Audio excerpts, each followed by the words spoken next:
par exemple, les bateaux qui vont pêcher dans ces eaux-là? Est-ce que c'est des bateaux français qui vont pêcher des poissons qu'on va manger in fine? En fait, il y a à peu près un poisson sur deux qui est vendu en Europe qui vient d'Afrique. En France, très clairement, on mange beaucoup trop de poissons par rapport à ce que nos côtes sont capables de nous fournir. Donc il y avait une étude qui était sortie dans Le Monde l'année dernière qui montrait qu'à partir du mois de mai, les Français commençaient à manger le poisson des autres. Le poisson des autres, c'est le poisson d'Afrique, majoritairement. Donc là, en fait, il y a une équation qui est insoluble, c'est que si vous prenez par exemple les recommandations de l'OMS, l'Organisation mondiale pour la santé, on recommande 2 portions de poisson par habitant et par semaine.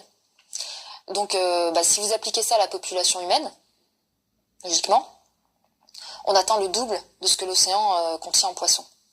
Et c'est sans compter les prédateurs marins qui ont, eux, besoin de manger encore bien plus que nous. Donc c'est en considérant qu'on affame complètement les prédateurs marins qu'on ait la mainmise totale sur les poissons.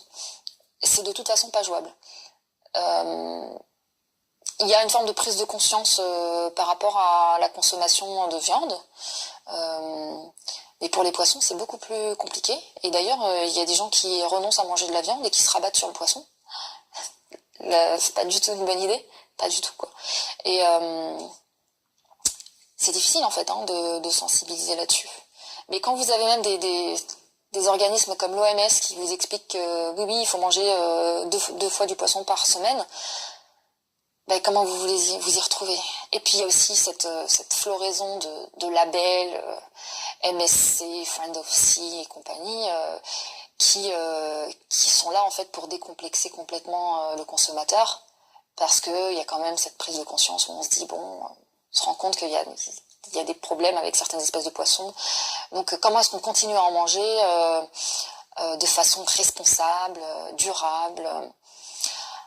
En fait, c'est pas possible. C'est pas possible dans le sens où, même si on considère que tous les consommateurs sont des citoyens éco-responsables et qui suivent par exemple les recommandations, les petites listes vertes, oranges et rouges en fonction du statut de l'espèce, ils vont tous acheter les poissons qui sont sur la liste verte.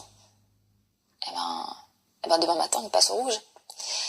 Et ça ne suffit pas en fait de diminuer sa consommation de poissons, parce qu'on est trop nombreux. Donc même si tout le monde diminue sa consommation de poissons, c'est encore trop. Ce qu'il faut, c'est que ne consomment du poisson que ceux qui en ont un besoin vital. J'ai lu qu'il y avait à peu près